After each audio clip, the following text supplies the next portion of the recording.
Welcome back to In Pursuit of Truth. This is your host, Sir Patrick Mack. We got one new Q post.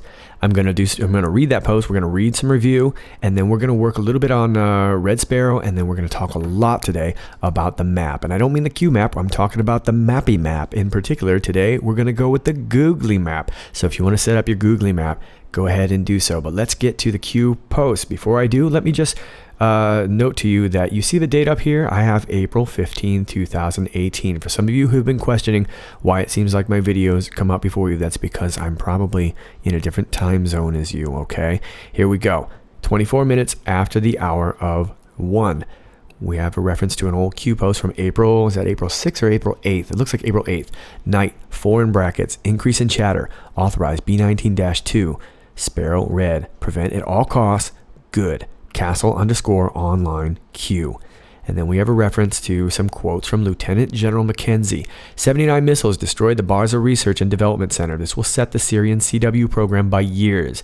Mackenzie, 22 missiles hit the Shinshar chemical weapons storage site. All coalition forces were involved in kinetic strikes.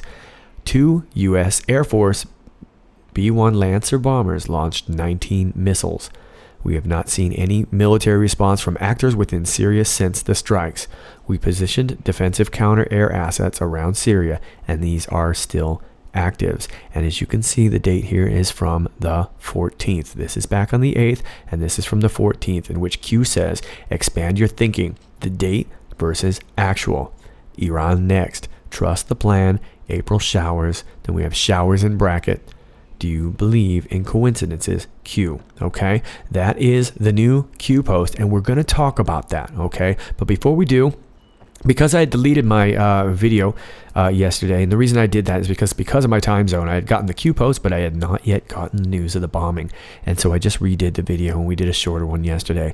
But I want to talk a little bit about Red Sparrow, or more in particularly Sparrow Red. Well, there's lots of theories on what Sparrow Red is, and I want to give you the first one because it may be relevant. A lot of people have talked about this.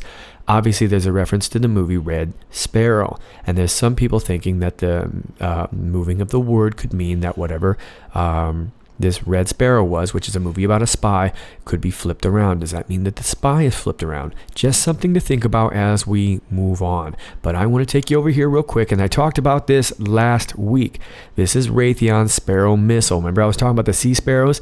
Well, just incidentally, this is one of those, it's a red logo with white letterings. It's kind of like, reminds me of the Red Castle thing. I don't know if it's a Red Sparrow or not, but it's a Sparrow, and it just happens to be relevant. The standard for many worldwide systems, the Sparrow missile is a medium range, all-weather, all-aspect, semi-active guided missile used in multiple roles by multiple services. In its air-to-air role, the missile is used on fighter aircraft of the U.S. Navy, Air Force, and allied countries, including the F-4, F-15, F-16, and F-A-18. The surface-to-air version, the Sea Sparrow, is used for shipboard point defense on more than 150 ships of various classes for the U.S. and numerous other countries. Okay, so could that be our Sparrow? We have a lot of people that seem to think that the Sparrows are missiles. Remember, Trump only said missiles only, and we're going to talk more about the missiles only thing as well too. But let me take you over to something else real quick. This is the Twitter page of an Annie Sparrow, critical care pediatrician, MBBS, MD, MRCP, FR. Okay, she's got a bunch of letters. It means she went to school a lot. Aid worker, public health practitioner, assistant professor of global health in Mount Sinai. Okay, so what's interesting about this Annie Sparrow? This is her Twitter page, but let me take you to her LinkedIn, okay? You can see she's a doctor, School of Medicine at Mount Sinai, and she's written a lot of stuff. These are some of her posts, and you can read them in the links below, including one called Hippocratic Oath. This is of February of 2018.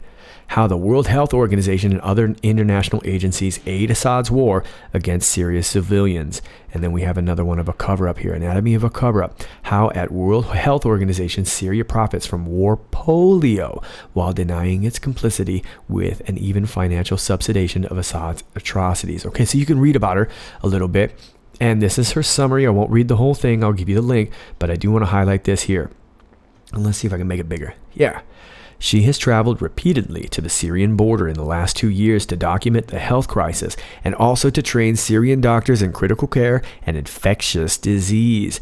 Now, some of these diseases are things like Zika virus and polio and all these kinds of things, but don't worry about it. Don't worry about it, because remember, Mark Zuckerberg's a humanitarian, and his company, he'll take care of Zika virus. You remember? He's got that thing going on. Anyway, she has published widely on the public health crisis, including the systematic assaults on doctors and weaponization of healthcare, the reemergence of poliomyelitis. Am I saying that right? The use of chlorine as an indirect weapon of biological warfare and a direct weapon in chemical attacks, siege malnutrition, and infectious disease. Okay, so she's wrapped up with some pretty interesting things, isn't she? This is Dr. Annie Sparrow. She's a very interesting person, and she's very outspoken against this regime. So let me take you to one of her articles, and it's a long article. I'm not going to read the whole thing. This is by Annie Sparrow, called Serious Assault on Doctors, off the New York Review of Books. And as you can see, there's a lot here, but I just want to read these couple paragraphs here, please. Here is how a surgeon from Aleppo describes the attitude of the Syrian government. Last April, while treating a man seriously wounded by a government sniper, he was accosted and wrenched away by a military intelligence officer. We are shooting them in order to kill them. This is obvious, the intelligence officer told him. Since you are stopping him from dying, you are a terrorist. For this, you will be punished. The surgeon's clinic was destroyed. His wife's clinic was shut down, and they were forced to flee Aleppo. As a surgeon, he is not authorized to practice in Turkey, where they have taken refuge, despite the urgent need of his skills there. In the northwest city of Idlib, the Red Crescent Hospital was simply taken over by the Syrian army after a systematic crackdown on its medical staff. Before the war, the hospital had some 20 doctors and 40 nurses. By March 2012, when the army arrived, there were only 3 doctors left, 2 anesthetists and a surgeon, and 2 nurses. The hospital's director, Dr. Abdul Razak Sparrow, has been killed a few weeks earlier by a government sniper on his way back from Damascus in a Red Crescent vehicle. The lone remaining surgeon recalled the army surge that followed. Okay, so some interesting things about Annie Sparrow. She seems like a very interesting woman, clearly a bright woman. And I'm going to leave you with just this right here. This is Annie Sparrow talking about, this is from the YouTube page of Women in the World, and that's who she's speaking to. It's a group called Women in the World. And let's just hear it. It's just a 2-minute video, and then we're going to move on. What they can do to help the agony of Syria. First of all, what you've seen tonight are war crimes. They are committed by war criminals. This means Assad and Putin. And what we can do, what you can do, what our US government and Congress must do is openly condemn them as war criminals and stop legitimizing them as presidents when they are dictators.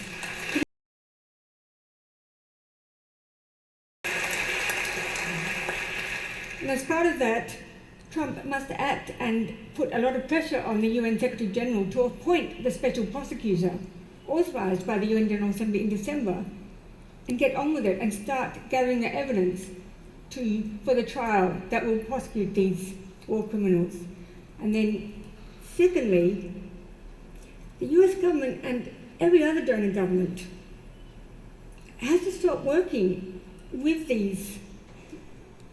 Assad and stop funding the UN agencies and the World Health Organization, which are actually providing billions of dollars of aid in the name of humanitarian relief, and yet it goes directly to Damascus. It's not going for not-for-profits.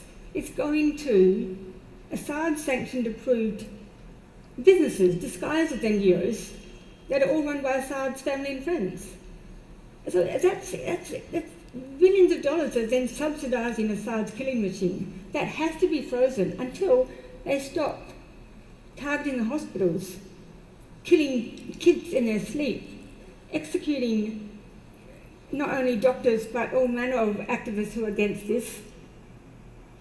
Stop the sieging and just, fight ISIS. You can see this village was nowhere near ISIS. Go ahead and do that, but stop targeting civilians. And that's what I mean. Syrians haven't given up on the US, and I haven't given up either. I believe we can still be a force for good, if we all give a fuck. Okay, there you go, folks. That is Dr. Annie Sparrow. So I don't know if that's our Sparrow or not, but I found that to be very, very interesting. You guys can tell me what you think that might have to do with, but that is some theories on the Red Sparrow. Okay, now we're going to move on, and we are going to cover some stuff here in this post, but we want to start giving you over to the map here. I want to show you some of the bomb sites, But first thing I want to do is I want to show you where the actual gassing happened first, okay? So let's get on that.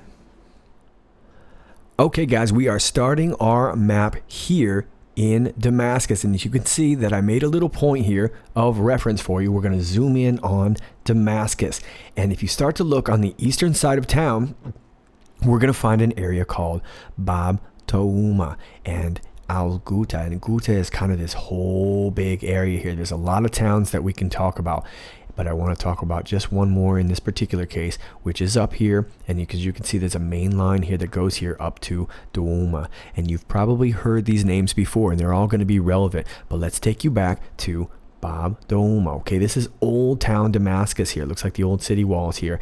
Now, this is where a lot of the gassing that occurred, okay, just days ago, the gassing that we responded to. This is where it was going on. But we found lots of things in Ghouta. We found tunnels in eastern Ghouta. Remember this? This is off of Sputnik News.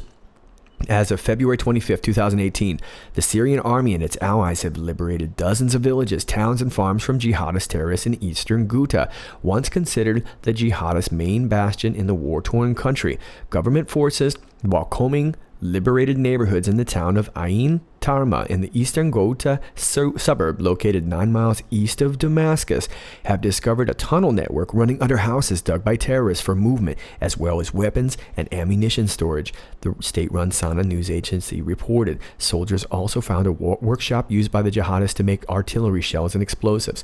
According to sources on the ground, the Syrian army units have discovered a long trench 5 meters wide and 3 meters deep, used by terrorists to drive their vehicles and trucks between the towns of Harsata, Douma, and Modira. Let's take you back there, okay? So here we are. This is Douma. And you can see this says Harasta, but it should be Harsata, I believe, okay? And I don't find Modira, but it's probably around this area. But anyway, this is Ghouta, and this is where they found the tunnels. And we were talking about it back, incidentally, on April 8th, when all this was going down, when we first heard about Sparrow Red, okay? So we found tunnels, Douma. We had the gassing here, and we were guessing that No Name was there. Remember, we were talking about a location. We were talking about an exact location, right? Buildings E of the spider web. We were wanting to talk about the spider web. What was a spider web? Was it this thing back here that we were talking about, the spider web? Did we find anything like that? Well, I found this. Look at this on this tunnel. I don't know if that's what the guy was trying to draw. Maybe he was just trying to draw a duck foot or something. Maybe he was trying to draw the web, and he was like, yeah, I don't really remember how to do this. They'll get it. It's a tunnel. Okay. Is that what we're talking about here? Tunnels, tunnels, tunnels. Building E of spider web. But this was back when we were looking for this. Okay. So knowing that now, let's zoom it out just a little bit. Now we have Damascus, Bab Touma, Al Ghouta, and then we have Douma up here. And remember, these were big tunnels, and they estimated that some of these tunnels were easily going like 5 miles, they said. We don't know. We haven't found them all yet. But let's just go out here about 5 or so miles. And what do we find? We find an area called Ad Dumer, and there's a military base not too far from Douma. Right here, okay? Well, what do we know about this base? Well, we know, I'm going to go into this article later, but I just want to quote right now from Paul Antonopoulos' Twitter. We're going to actually talk about this Neon Revolt link later on in the video, but he says, although U.S.-led air coalition hit Dumer Air Base in eastern Damascus, all reports say that the airbase was already emptied out. Okay, wow, that's interesting stuff. So I want to talk here too. This is where it says, this is off of Mercury News, and I've already taken you down here. Russia's defense ministry said they did little damage. In a statement, the ministry said of 133 cruise missiles fired in the U.S.-led airstrike, 71 were shot down by Syria's Soviet-made air defense systems. The intercepted missiles included all 12 of those bound for the Al Dumer military airfield near Damascus, where the chemical attack that triggered the crisis was allegedly launched. Okay, and again, this is off of the Mercury News as of April 14th. Okay. So, folks, tunnels. We've been talking about tunnels. Spider webs, right? Spider webs. Well, this is just miles away from Douma. This is just miles away from Ghouta, where they found all these tunnels. Could it be that these tunnels were leading to this military airbase? Remember, they gave them some warning. Let's talk about that a little bit. Remember Donald Trump's tweet back in April 11th. Russia vows to shoot down any and all missiles fired at Syria. Get ready, Russia, because they will be coming nice and new and smart. You shouldn't be partners with the gas-killing animal who kills his people and enjoys it. Wow, so an animal, a gas-killing animal who kills his people and enjoys it. Well, that's not very nice. Why would you say that? And anyway, why would you do that? Get ready, Russia. Get ready, Russia. What do you mean? Are you trying to telegraph your move? Is that what you're doing? Well, Q says here on April 11th, Telegraph, and that's the link. It takes you right here to this very tweet that we just read.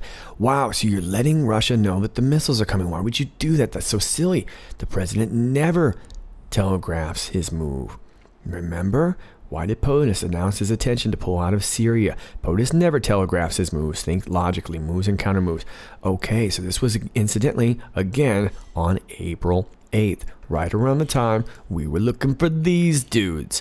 Okay? So, here we've got this airfield just outside of where we found these tunnels. But we warned the people that we were going to bomb that airfield. And then we bombed it. Why did we do that? What were we trying to get? Were we trying to get their planes? Well, I imagine they got their planes out of there. Are we trying to get their tanks, their anti-air guns? Who knows? They probably got that stuff out of there. Or is it possible that there were some tunnels down there?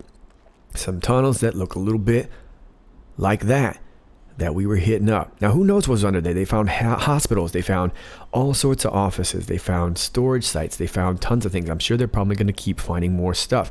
But I think I get the idea now. Could it be that these military tunnels were a big, big part of getting through things through Damascus? Okay, we are going to move on to the next location. Okay, for our second location, I'm taking you over to this article here, published on April 14th out of the Globe and Mail. Airstrikes on Syria hit heart of chemical weapons program, Pentagon says. U.S. President Donald Trump is declaring mission accomplished on U.S. and allied airstrikes in Syria. And his administration says it is locked and loaded to bomb President Bashar al-Assad's chemical weapons program again if Damascus continues to use poison gas on the battlefield. The Pentagon said Saturday that every one of the 103 missiles fired by U.S., UK, and French forces appears to have got through their targets. That's not what Russia said, but oh well. A trio of Syrian government chemical facilities contradicting claims by Syrian ally Russia that Mr. Assad's forces had shot down 71 of the projectiles. Well, I guess this article told me, huh? Okay, so we have this conflicting events about some of these, but I just want to take you down here. Lieutenant General Kenneth McKenzie said the Allies' missiles destroyed all 3 buildings at the Barzal Research Center near Damascus, believed to be a development and production site for chemical weapons, as well as a gas storage facility and bunker near the city of Homs. Okay, so I'm not exactly sure of this area, but again, we're going to go back and I'm going to show you the relation.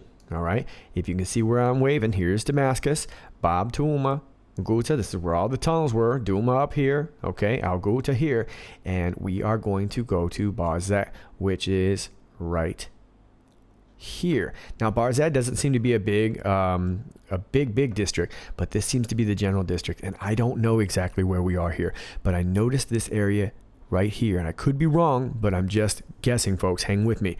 Here we have the Higher Institute for Applied Sciences and Learning, and what looks to be some sort of, looks like a tech complex, could be a medical complex, but it looks like sort of an industrial park. Now, when you click on it, it just says unnamed road. It doesn't talk about a lot of stuff. All these other stuff, things pop up. Maybe you'll get a different experience than me, but I'm just getting Barzeh. So anyway, let's go back to the article and remember what we said here.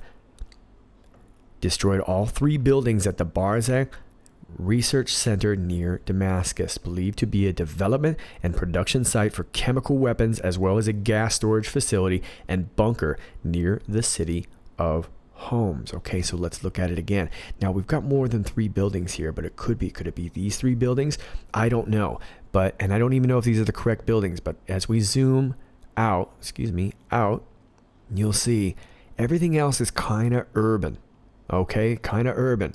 You get out here a little bit, maybe some things could happen, okay? But nothing's really nothing that I can find other than this area. And if you type in Barzeh in Google Maps, it takes you straight here, and it's near this Higher Institute for Applied Sciences, and Learning. So could this be our medical facility? And why is this interesting? Let's back it out again.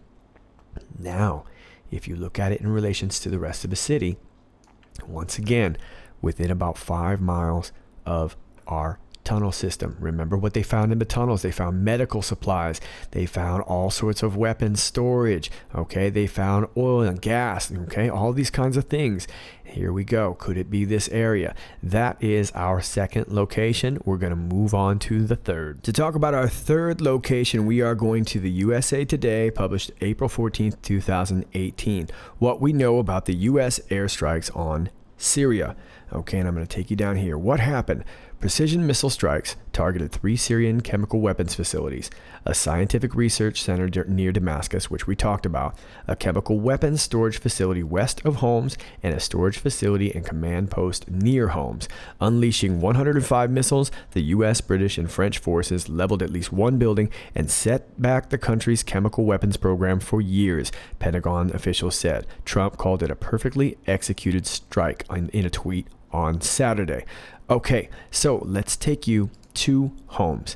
And as you can see here, now I've moved a cursor up there. It's not quite in the right space, but you get the idea. Damascus is down here. We're going up north, which is incidentally looks like it's on very high ground up here. So let's take you down to Homs.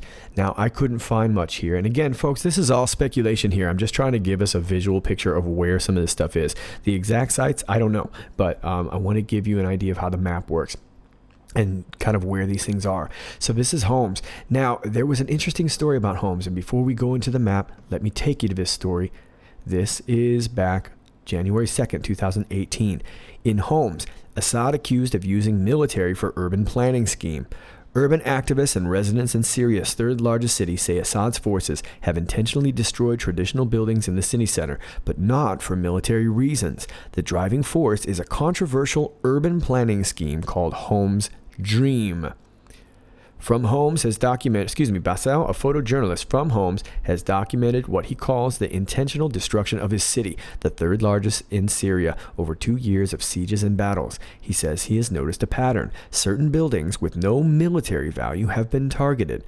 All right, so I'm going to skim some of this article, but it's very important. With almost 50% of homes now heavily damaged, many activists and local citizens, such as Bassel, fear the Syrian regime is using the war to advance its own hidden agenda. Namely, they believe the military has intentionally targeted civilian buildings to help implement a controversial urban planning scheme called Homs Dream. The Syrian uprising started in 2011 when local demonstrations in cities and villages spread through the country. In Homs, much of the protesters' rage was directed at the city's governor, Iyad Ghazal, the man reportedly behind the Homs Dreams urban planning project. Okay, so we've got this project here that they're building, and a lot of people got moved out. Let me see here. Let's talk here. Right. Yeah. Maria, a civil engineer from the city, said the authorities ignored public opinion and residents' needs. Compensation proposed by the government at the time fell far below market value, she said. And while all existing shops were small, the new project proposed large shopping malls completely out of step with the current makeup of the city center, Maria adds. The project was never about improving the city. It was not intended to solve urban or transportation issues, says Abu Jawad, an architect from the Al-Warir neighborhood. And all the government wanted was to change the economic and social structure in the city center. Okay, so strange things going on in Homs, and the people weren't up in arms. Now, as far as a chemical plant or anything like that, I couldn't find. The best I could find was right here, and this is just outside the city of Homs, which is this petroleum refinery right here. And then I found an interesting building. Let me zoom you out here. Right here as well, which if you click on it, again, just says Homs. Doesn't tell you what it is, just says Homs, and it's near a lake, incidentally. Okay, but let's talk about this right here, because this is real interesting. This little refinery here, which doesn't look all that little at all, looks like you could house a lot of chemicals. Let's remember here, what were we getting? A chemical weapons storage facility west of Homs and a storage facility and command post near Homs. Okay, well, if I zoom out, you can see that this is west of Homs. And interestingly enough, this is not a highway here, folks. This is a railway. Okay, This is a railway. Let me see if I can zoom in, if it'll name it or not. Looks like it's not going to. But this thing goes literally all the way out from Homs, and it goes all the way out into the Mediterranean there, as you can see. Okay, goes even down to Tripoli, and it goes everywhere. It goes a lot of places. Okay, so big deal here at Homs, but maybe that is our facility. Looks to me like it could sure house a lot of chlorine as well as petroleum. But as you can see, there's a lot of storage there, so that could be our area. There's more across the street as well, too. And then, of course, a big railway on the way out and an unidentified building nearby. Cool, let's move on to the next location. Okay, the last location I want to talk about is, of course, Raqqa. And this is off of defense1.com as of January 22nd, 2018. Special report. In shattered Raqqa, top U.S. general calls for the world's help. Votel assures SDF fighters that the U.S. will remain committed to them, but bringing this Syrian city back to life will take more than the troops who liberated it can give. Firebase Raqqa, Syria, the calm. When General Joseph Votel emerged from the dank tunnels where ISIS tortured its victims before executing them in the soccer stadium above, he walked somberly back to his convoy of grimy pickup trucks. The leader of U.S. Central Command was struck, he said, by the calm and industriousness of people who have come back to Raqqa to rebuild some semblance of a normal life. But hours later, after a driving, walking, and aerial tour of the city ISIS once called the capital of its caliphate, and meetings with U.S. and local troops in the surrounding region, Votel grew more passionate and pointed and frustrated. I will point out to you that the people on the ground in northern Syria is the United States, but there are others who should be doing some more here and need to do more. This is a problem, he said, firmly tapping his fingers into the desk. Such as everybody. Okay, Votel eased back down. He's just a soldier, the 4-star said, and he knows there's probably a lot happening behind the scenes to secure that help, but he believes there is urgent need to capitalize quickly on the military liberation achieved recently and at such cost by U.S. troops in the Syrian Democratic Forces, or SDF. I'm not trying to damn anyone here, Votel said. I'm just saying this requires more than just the United States. It requires really a very broad international effort. Okay, well, Raqqa is going to need to get rebuilt, and let's take you to Raqqa. This is, of course, northern Syria. You can see where my thing is. This is Damascus. We took you up north here to Homs. Now we're going to take you northeast to Raqqa, and I believe this was the only football stadium that I could get pinged, and it doesn't look like much of a football stadium. It just kind of looks like a, let me see if I can take you in close here. Yeah, Rashid Stadium. So this could have been it right here in central Raqqa. It just looks kind of like a field. Doesn't look like much anything at this point. And gives you an idea of the devastation that's been going on in Raqqa. But you can see it's by the Euphrates here. And as I zoom out, you'll see that the Euphrates twists all the way southeast, eventually out towards Baghdad. And I would imagine that that's sort of the path that Iran takes into Syria a lot. Okay, if you're trafficking humans or if you're trafficking anything, you're not going to want to do it all over this area here. You're going to do it along the water and things like that. And this, of course, can lead you up to Turkey and into Lebanon and blah, blah, blah, blah, blah. You get the idea, okay? So this is one of the biggest problems where human trafficking has been found. Also down here in Deir ez-Zur, which is also along the Euphrates, okay? So that's all I have for you as far as the map. I hope that it helps just kind of getting an understanding of the geography of it. I know that it really, really helps me. I always like to think this way. I don't think very well unless I can kind of see what goes on. And of course, none of this is exact, so don't nail me to the wall. But hopefully this will give you at least a general idea of how everything's working here. And of course, all these generals, that's what they're doing. They're looking at the map as well, too. Now, I'm, of course, no 5-star general, but I did stay at a Holiday Inn Express last night. Let's take you back to the Q map, and let's just remember one thing. That Q said missiles only, which still leads me to think that Trump will be pulling out troops. Okay. Now, before I leave, I want to take you over to this link that a couple of you guys sent me. Thank you so much. I don't know this guy, neonrevolt.com. All right. This is Neon Revolt. This is as of April 14th. I'm not going to read this whole thing, but I want to just show you what it is. Sparrow Red in Syria. There's a lot of ideas here and stuff like that. And whoever this guy was put this together really, really nicely, kind of put it in a timeline. I'm just going to scroll you through it. We won't read it, but I'll leave the link below if you want to know a little bit about what's going on. This person lines it up really nicely. And if you're one of those people that weren't really sure about everything that's been going on in the last 48 hours, then hopefully this can kind of give you a little bit of ease if you're new to QAnon or whatnot. For those of you who've been following QAnon, this missile strike is probably not so, it doesn't exactly have us all scared and shivering in our bunkers. But for some of those folks who may be new to QAnon or aren't really sure what's going on, hopefully that will give you a slight sense of peace. Okay, those are your Q posts. I hope that answers your question. I'm assuming April showers could mean a lot of things. Sounds like a lot of bunkers are getting busted. Now, I don't know what they're doing with the bombing of the chemicals. It seems very strange to be bombing chlorine plants because it would let a lot of chlorine in the air. But the one thing that I found from looking at this map is that I think it ends up kind of coming back all to these tunnels. That's how they were moving everything. And I'm wondering if the bombing is really having to do more with the tunnels. But as we know, we're going to be talking about this very soon. Iran is next. Folks, all this is happening is just positioning us, putting us into position to get ready for Iran. As far as the date versus actual, you can see right here. This was back from April 8th when we were talking about No Name and we were looking for the exact location. Remember this guy right here a few days ago? Okay. And then days later, putting the correlation to these U.S. Air Force B-1 bombers. Okay. And we covered Barza Research. We covered that. And I'm assuming the Him Shinshar chemical weapons storage site, I couldn't look it up on the map, but I'm assuming that we're at least probably close. The chemical weapons site, which was up near Homs, which you saw on the map. So that should hopefully cover everything. It always seems like I've left something out, but we'll leave it for next video. I hope that was helpful. I hope it will give you a little bit better picture of what's going on. As always, if you like this video, please click like, share, and subscribe. And until next time, this is Sir Patrick Mack. Stay interested in stuff.